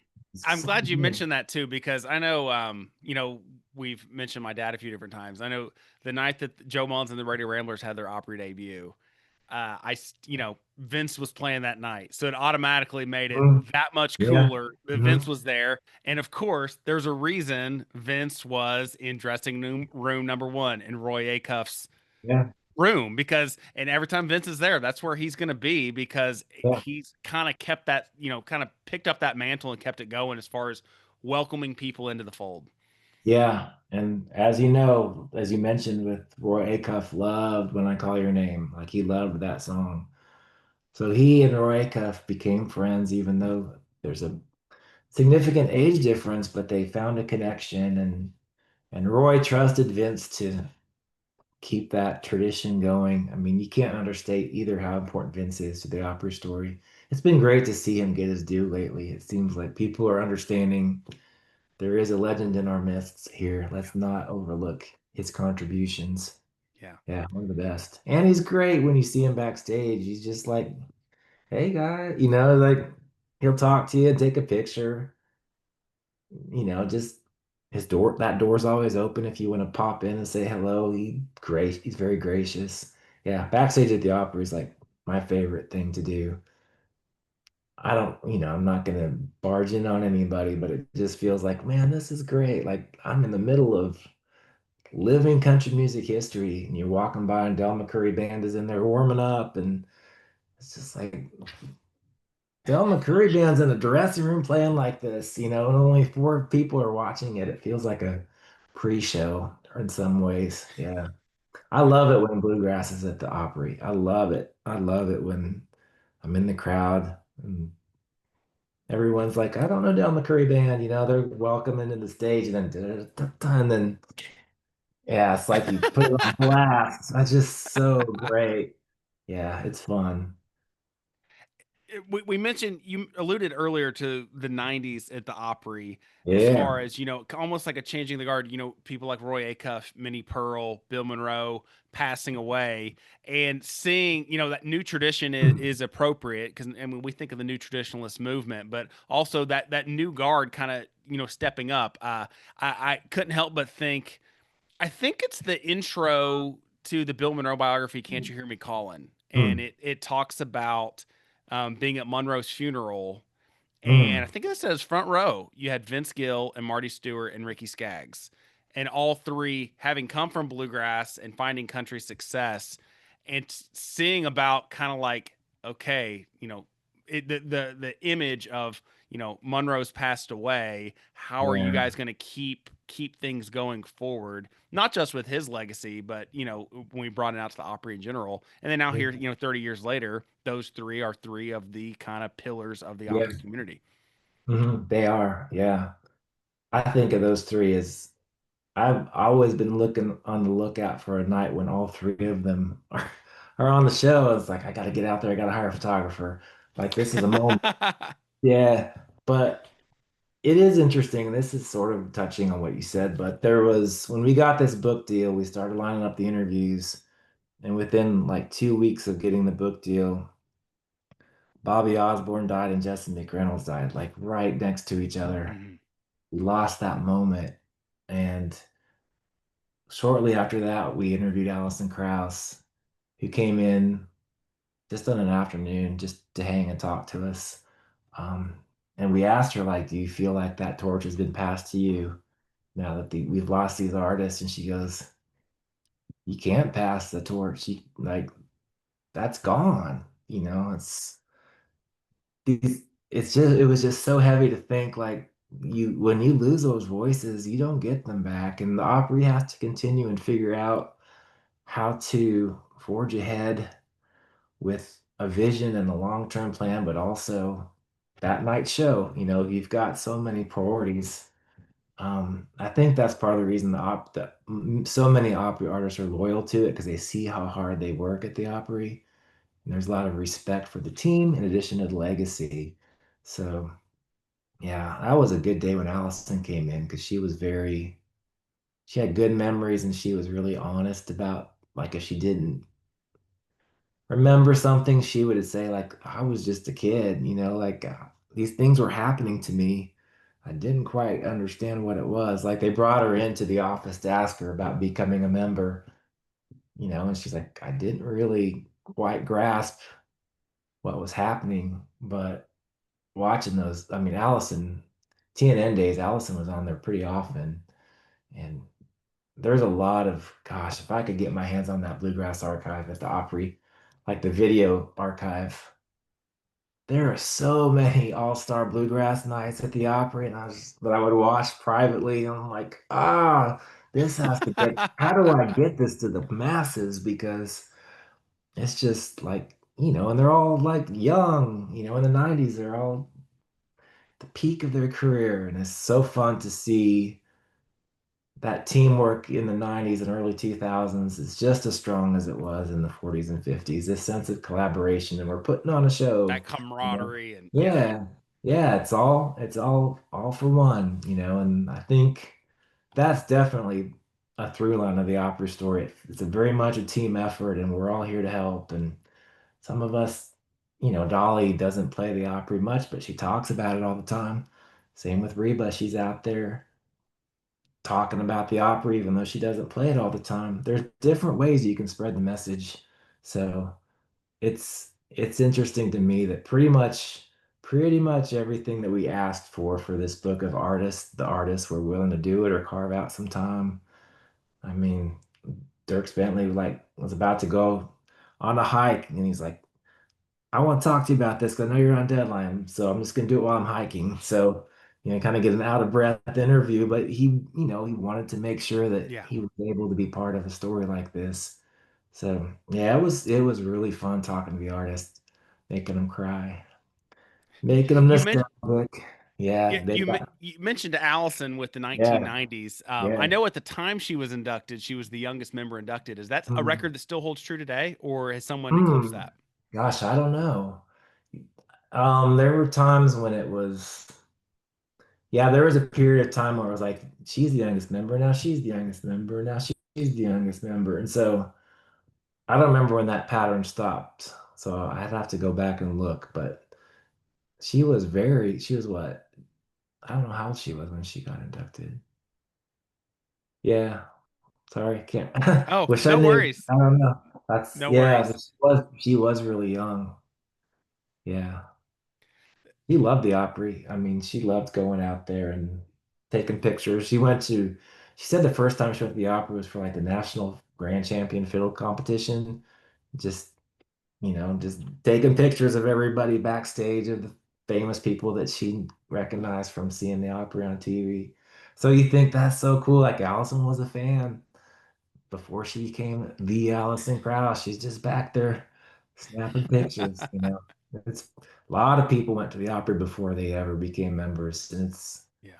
it was really fun to go back in time with some of those people, remembering those early experiences in country music and where they sat and what they saw. And, it's just people, so everybody speaks fondly of it. There's some turbulent times in the book, but as far as the artists that we talked to, it was pretty much all positive. Yeah, it's great. The Opry goes into a new millennium, Yeah. 2000 to 2009. You have that era as competing to be heard. How Oh did yeah. the challenge of going into a new century, new millennium impact the Opry, and how did they compete to be heard? And who are some names that come to mind during that Yeah, time? that one, I think we It called seems it. like that's the shortest, one of the shortest spans, excluding the current one, which is 6 years, post COVID. But Yeah. yeah, the span starts getting a little short. So 2000, 2009. Yeah, that was the era of reality television. So specifically Carrie Underwood. So there were all these competition shows on TV, and they were all, trying to become a recording artist. And then Carrie won American Idol, and they brought her to the Opry, and they really, the Opry very wisely, Pete Fisher in particular, took an interest in Carrie and her career and figuring out, what do you want? How can we be part of this? Because Carrie, once again, like as a kid and from Oklahoma, went to Nashville on vacation and the Opry House during the day and just kind of looked at it like, there it is. And, then she got to sing on it and become a member. So I there's, remember calling in and voting yeah, for yeah, Carrie yeah. when she was on Idol when I was a wide-eyed, I guess, freshman in high school, something. Yeah, probably. Yeah. Yeah. Yeah. That was a massive American Idol at that time. Wow, it was a juggernaut. But like Chris Young was on a singing competition and he ended up winning Nashville Star and thus got his opera debut. So yeah, it's interesting to me, like Scotty McCreery and Lauren Elena and like singing competitions. That's one of the pathways. You can Yeah. be grouchy about it, but Patsy Cline sang on Arthur Godfrey Town Hour, like it's, Randy Travis, Alan Jackson. Yeah. yeah, yeah, exactly. Yeah, Randy Travis. Yeah, I found some old footage of Randy Travis. That was just fascinating to me. He was washing dishes like 2 years earlier or a year earlier and got turned down by everybody. And, except Jimmy Dickens liked him. Jimmy Dickens was going to the Nashville Palace to listen to Randy Travis sing. So I didn't ever know that, but I think little Jimmy was one of the people encouraging the Opry, take a chance on this guy. Like this guy's good. So yeah, it's it's really heartening to see how the older members champion the younger artists now. Not all of them, you have to earn it, but if there's a younger up and coming artist that an established artist likes, they go to bat. I mean, Mandy Barnett specifically, like that older generation loves her, and they did for years, and they would like beg management, bring her in, make her a member. She's one of us. It took 500 appearances for them to finally do it, but yeah, I think, yeah, that that was an interesting time, the competing to be heard era. And you mentioned Carrie, and Yeah, you mentioned earlier on the appearances and the obligations that come with being a member. yeah, And I always want to give Carrie credit and give her due because of the 21st century country superstars, like megastars that are yeah, members of the Opry. She does her darndest to meet those obligations yeah. and play when she can at a time where I don't think people would really question it if she didn't. Let's put it that way. Right, yeah. Yeah, Carrie carves it out. She finds the time and she usually does 2 shows when she plays, and she, did her interview with us in person backstage at the Opry. And when you play the Opry, when you're at Carrie's level, you're busy, you're getting ready, and you've got other obligations you're doing. And so she was so relaxed and conversational and like very pleasant to sit with. And I think it's just, she's been there for 20 years now. It's like a comfort zone, pretty much. Yeah. Like she feels comfortable and she's good at her role of being an Opry ambassador. Yeah, Carrie plays it a lot. Dustin Lynch seems to be playing it a lot too. Just there's certain people that have been in 2000s to the present. Scotty McCreery plays quite a bit. There's a I wouldn't say they're superstars, but they are people that a younger fan will be excited to see. They'll know who that Yeah. is. So It was striking too. We mentioned Carrie is I think it was on her Facebook page a few weeks ago. Rhonda Vincent was sharing just kind of like a, just like a story, and she had posted a photo of some dried flowers, Mm, and I think some a friend or one of her daughters or something had done something to kind of preserve them, but they were flowers that were in her dressing room the night she got inducted that Carrie yeah. Underwood had sent her, to congratulate her on, being a part of the Opry family. Yeah, Carrie Just does showing that. even just like the care that even all these years after she's been a member that she still and Carrie still invests in that family, Mhm. welcoming people in, even, Yeah. the Queen of Bluegrass. So super Yeah. cool. The Queen of Bluegrass. Yeah, Carrie sends flowers to everybody on their induction night.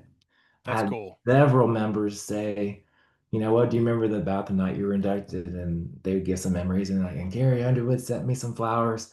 So, and men and women, Yeah, it's just important for her to say welcome if she that's can't be awesome. there. Yeah, she's pretty good at what she does in terms of understanding what it means. She doesn't take it for granted. I think she's pretty special in that She gets regard. it. Yeah. Mhm. Yeah. Yeah, she does. Yeah, she does. 2010 to 2019, we already referenced this era earlier. Country Comes Oh Home, yeah. coming back to the Opry House after the flood. Ooh. In addition to rebuilding after the flood, how did we know that Nashville started going through a lot of changes during that era, just as a Mhm. city?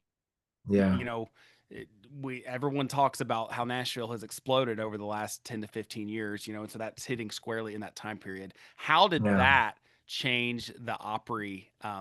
You know, I, Anecdotally, I remember, when I was in college, me and my buddy taking some weekend trips to Nashville and going to see the Opry. I remember one year we saw the Opry at the Ryman.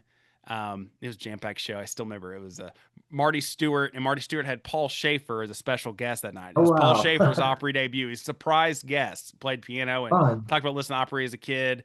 I think Charlie Daniels there that night, Ralph Stanley, Charlie Pride. I mean, it was a killer Oh lineup. wow. Dollywood had just opened their eagle sanctuary, so they brought a bald eagle into the Ryman, and it flew laps around the crowd. It was just remarkable. But I remember being able, no problem, week of, we bought tickets Yeah. online for like $30, Yeah. and then it wasn't many years later, we tried to go do the same thing. And there was, I mean, it had been sold out and tickets were three times that. So, Yeah.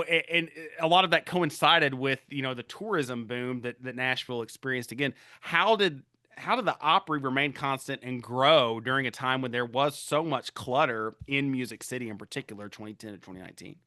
Yeah, I give some quite a bit of credit to Steve Buchanan for that. He was like a marketing genius in my opinion. And he he was part of the team that envisioned the show Nashville that was on ABC that made Yeah, Nashville look so glamorous and sexy and like they would shoot things at the Opry where they bring out the performers and the Opry crowd goes crazy and it's like they made the Opry look really flashy and fun and on a network audience. I mean, streaming that was was a around big before show. I then. mean, we don't Yeah, talk about it as much anymore, but that was a really big show during that era. yeah.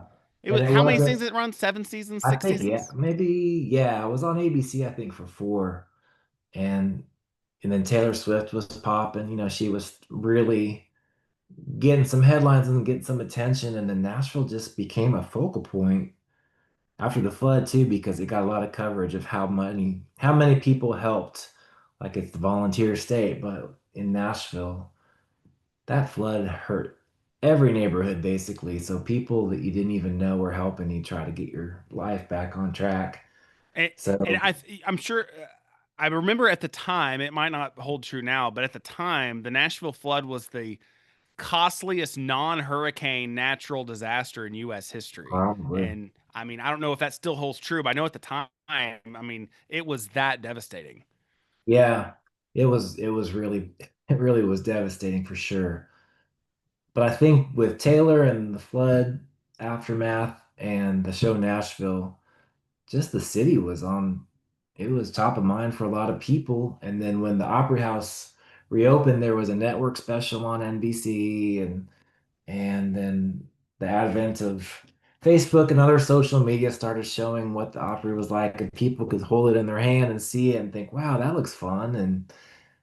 And then with Instagram, people go to the Opry and it's like, look at me. And then artists would debut at the Opry. The debut thing really, really took off after 2010 of like, I'm debuting, or I've just been asked to debut, or here's pictures of my debut, an entire video of my debut. So it generated a lot of excitement of this artist that maybe didn't have like a huge radio hit, but they had a younger audience that was super into whatever that artist was doing. So So within the getting last, a yeah, way for non-members to be a mhm, huge ambassadors in broadcasting, yeah, you know, yeah. the how cool and how big of a deal the Opry was. You're tapping into an audience that doesn't have an affection for like people that have been around 10 or 15 years. They have an affection for who's out there right this minute. And so if you engage those artists who are popular right now, you're reaching a very, very contemporary ticket buyer that probably wouldn't have crossed their mind to go to the Opry. Yeah, like I said, that's it's a corporation and they're very smart. And I think that's one of the best things they've done is really ramped up their investment in young talent and generate all this excitement and promotion for somebody new on the Opry stage tonight. You're part of history. And it's, people who have been around a while kind of think, well, that's a little over the top, but for people that have never experienced it or don't live in Nashville and don't really get that showbiz excitement in their hometown, it does feel like a big deal. And like I said earlier, it's part of the reason for the longevity. You walk out of the room going, wow, that was great. And you carry that with you for years and years and years. And you come back. Usually you want to see it again and experience it again. So yeah, that the last 15 years, it can feel like a different opera if you haven't been to it in a while. But they invested in like this multi-million dollar set with these great screens and like it sounds so good. And it's, I mean, it's super modern now. There's always traditional music on the Opry, but the experience of going to the Opry is very modern. It doesn't feel like you're in an old theater. It feels like you're in a very modern venue, and it's comfortable and like padded seats, and you're not always wedged into like, I don't know, into those rows. It seems to me like there's a little bit more room. After the flood, I think they had to renovate the house, and I do think they took into account like how do we improve this for the 2010 Make it more um comfortable and yeah, and bring it forward a accessible, little bit. and yeah. So gosh, we did get the final figures for the book, but they spent millions and millions of dollars after the flood, and it worked. Like it paid off, and they love the backstage tour at the Opry too. So like they promote that a lot, and then suddenly you're giving these people a chance to go backstage, which very few people get to do in life, and you're being invited to go backstage. And yeah, it's just they understand the country music fan, and I think that's part of the reason that it's thriving, because country music is thriving and they understand that partnership between those two entities. Yeah, you do get the older people that miss the old Opry, but I don't know. I don't think you can beat the Opry experience currently. It's really fun, and you still get to see Connie Smith and Bill Anderson or John Conley or the Gatlin brothers. Like nobody's getting scrubbed from the show. It just looks better and it feels comfortable, and the jokes are great It's and it's exciting too to yeah, see the care they put into over these last 15 years in particular when it came to extending member invitations, the yeah, variety of people. So you might get a rootsy band like Old Crow Medicine Show, mhm, bluegrass country adjacent duo like Daly and Vincent, but yeah, also you get Gene Watson. You yeah, get an finally. outlaw like Jamie Johnson. You get a hot Mhm. band like Little Big I mean, like these are all people that just in the last 10 years have been asked to be members of the Opry. So I think Yeah, sometimes we get a misconception that, oh, they're only extending that to new folks. It's like, mhm, no, man, like it, especially the last 15 years, the variety of members that they have yeah, extended that invitation to have brought new people to the Opry. And you know what they say, rising tide lifts all boats. And so yeah, those are people that are coming that are also going to get to see, as you mentioned, Bill Anderson and Connie Smith and John mhm, Conley. And that's yeah. great for everybody. And you have to understand, like they rely on a cast. It's still the cast mentality. You got to have a group of people that can come and routinely appear so the show goes on. So you get And more fill a people. variety. And Yeah. you can't have that cast be one noted either, you Right. know. And I have to say, like when Gary Mule Deer comes out there, I love it. He makes me laugh every single time. Some of the jokes repeat, but the crowd doesn't know who he is. Yeah. He slays it like he's so funny. It's like that's the kind of member that you want is somebody that Yeah. can come out and just light up the crowd. And Henry Cho is that way, and Don Schlitz, of course, and then Gene Watson's like one of my very favorites. I love it when Gene Watson is out there because he wanted it so bad. Like he wanted to be an Opry member for so long, and it's just sometimes, he was very popular in that era when you were expected to play. And I think he still lives in Texas most of the Yeah, I time. was gonna. He was one of those. He wasn't necessarily his anchor home base. Yeah. Wasn't necessarily Mhm. Nashville. You know. Yeah. So he would come and guest. But like Charlie Daniels was a late in life addition to the cast. And even Charlie Pride joined in the 90s, I think. So Mel Tillis had joined and then went away and then came back. And like Bobby Bear had joined and went away and got brought back. And so it's there is just no guessing who's gonna be a member next. I mean, I kind of had T. Graham Brown figured out because like he's out there a lot and he wants it and he's been very enthusiastic. And I had hope for Kathy Mattea and Susie Boggess because I think the audience really likes it when they're out there. But I didn't, Steve Earle was a very pleasant surprise. I think he deserves it absolutely, but it was an unconventional choice, but it was a good choice because I've been out there when Steve has played and the audience loves it. They know Copperhead Road, and it's something that maybe the dude in the audience that doesn't love country suddenly is engaged with the show, and there's something Yeah. for him now too. So it was a really good addition. And the Isaacs bring down the house when they play. Oh yeah.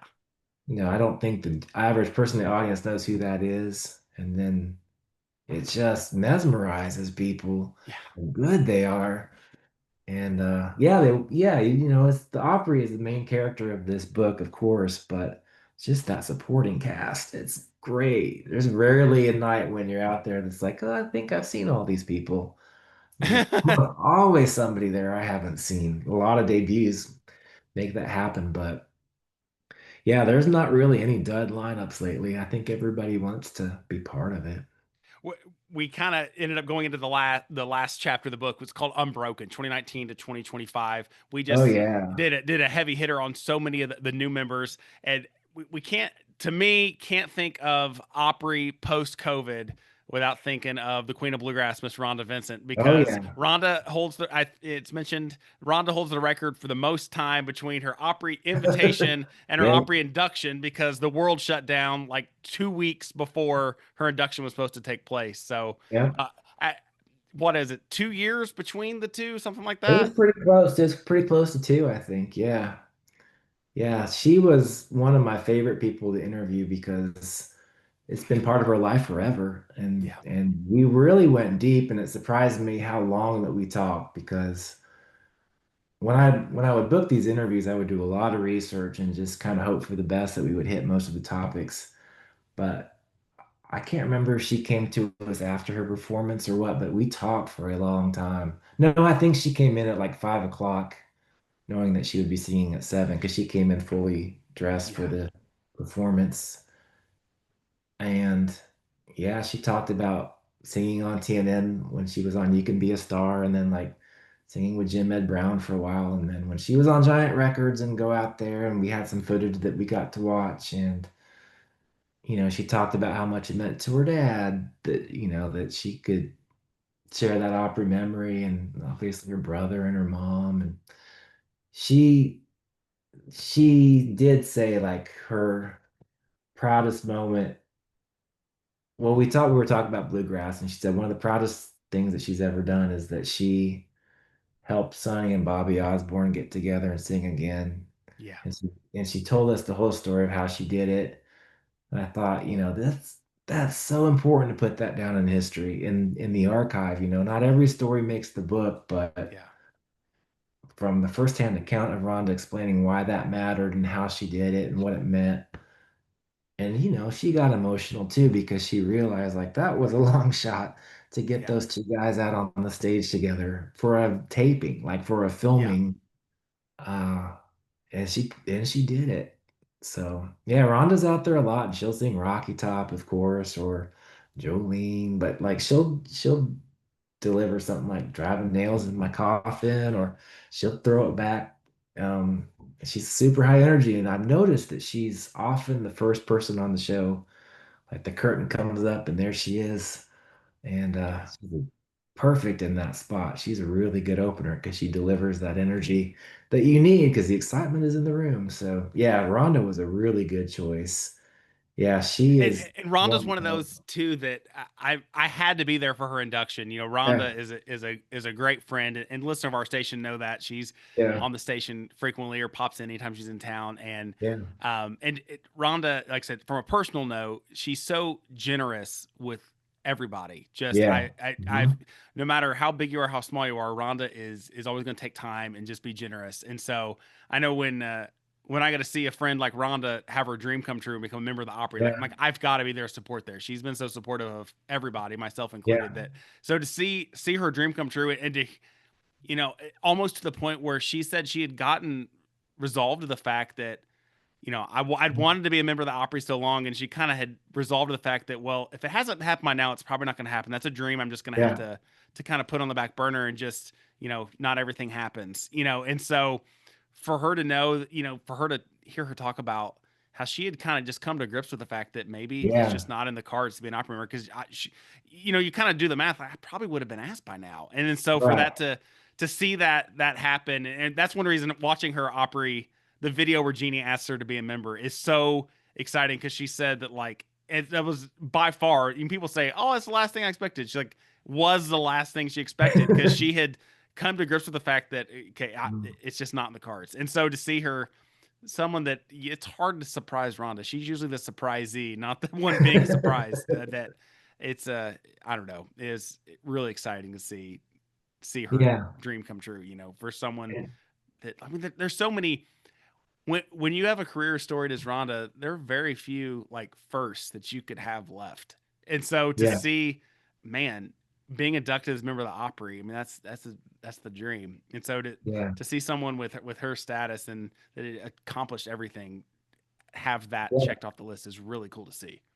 Yeah, and she's so good at business. Like she's so smart too with her company and the way she sees her career. And it's great for her now because she's singing for audiences that may not know who she is, but she wins them Yeah. over and she's gained a new fan or 100 new Yeah. fans every time she plays, or 1,000 in addition to the radio listeners. So yeah, yeah, Rhonda, I admire her a lot too. I think that she's got the drive that it's pretty much in every opera member. There's that drive to keep pushing yourself and achieving. And it's like, you can't be lazy and be an opera member. Like it, or in the music business, really. Like you've really got to hustle.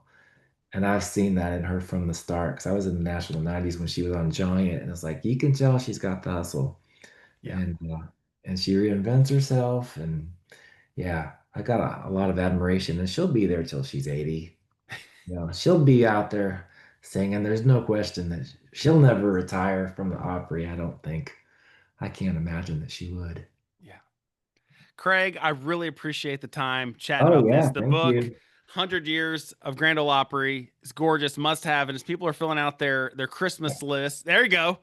There You it got the is. like the bluish purple, like the indigo cover. I got the Yeah, limited edition Target black cover. Um, but if you have a country music fan or an Opry lover on your Christmas list, I could yeah. not stress enough folks, or even just for themselves, snagging a copy of this book. They will not be disappointed. Where can folks go to learn more about the book or to pick up a copy? Yeah, of course it's in the Opry gift shop, but you can get it pretty much anywhere you buy books. It's a national release and there's an audiobook component too. So in the audiobook we use the interview clips and dropped them into the narration so you actually get Oh, to hear wow. yeah, Reba and the Whites and Ricky and Vince people telling their story in their own words when Connie they Smith, were the Catch Secor, talking about the Opry. yeah, yeah, I don't know. I don't remember jogging in a jug and made the book or anything, but yeah, it is fun to if you look at the book up close, it's like written by Craig Shelburne and members of the Grand Ole Opry, and that was intentional. Like it was, I love that. I feel like it's the best co-write I'll ever have. But the members really were involved. Like we talked to 60 members or so, and wouldn't have been able to tell that story without them. So many great, it is a radio show. Who who's your favorite Opry announcer? There's so many like classic WSM radio personalities that have been Opry announcers over the years. Yeah, when you think of going to the Opry or listening to the Opry, who's one of the voices that first comes to mind? Yeah, I will say I think the Opry announcers now are really good. And Kelly Sutton was the one that brought me out to the stage that night and talked to me. So I'm fond of Kelly, but I would be remiss if there was no mention of Eddie Stubbs, the great Eddie Stubbs. Yeah, we looked for Eddie Stubbs while writing this book and we were unable to locate him because we would have loved to talk to him. But boy, the artists love Eddie Stubbs too. I mean, his name came up over and over and over as the artists were talking about hearing them as they were brought to the stage, and it was Eddie Stubbs and hearing his voice say my name, that sort of thing. So, yeah, you can't, I wasn't, I could hear video clips from Grant Turner and Hal Durham and even all the way T. Tommy back. Cutter, T. Yeah. Tommy Cottrell, yeah. Yeah, T. Tommy, he had more of he was good on TV. I guess every time I heard him talk, I was watching him and I thought that guy's got stage presence. But yeah, Eddie Stubbs has some sort of presence, almost like he could cast a spell on an artist when he interviewed them, where they would just like tell him anything. Because he had a show on the Circle Network where he sat down with Josh Turner or Dirk Bentley or whoever, and they would just tell him everything. And some of that made the audiobook too. I mean, it was great with the Josh Turner because he kind of told his whole story to Eddie. I was like, well, I don't have to ask Josh that. Like, I already know the answer. You got So, the two of the most recognizable deep voices in yeah, Opry history yeah. too. Thank you for being here. Oh, it's like my pleasure. It like two was kind bass of drums interviewing each fun. other. Yeah, they were out basing. Yeah, that's funny. Yeah, Josh Turner's debut. He just he just looked up Pete Fisher and just begged basically. He had just gotten a record deal, but he didn't have a photo or a single or anything. Just begging to be on it. So they put him on like the Friday before Christmas, I think. Late, as you do. Like if you're not sure, put him second to last. And he brought down the house. He just want you get one song, go show me what you can do. And he did. That's the thing about country music. You can prepare and build toward that moment. But when that moment comes, you have to be good.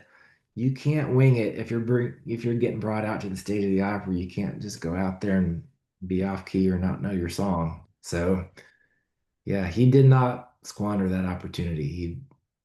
It was a turning point for him. Yeah, he didn't have anything happening on his Opry debut. Same with Carly Pierce. She wasn't doing much. But the Opry, I don't know, the Opry gave them a chance. What can it hurt? Yeah.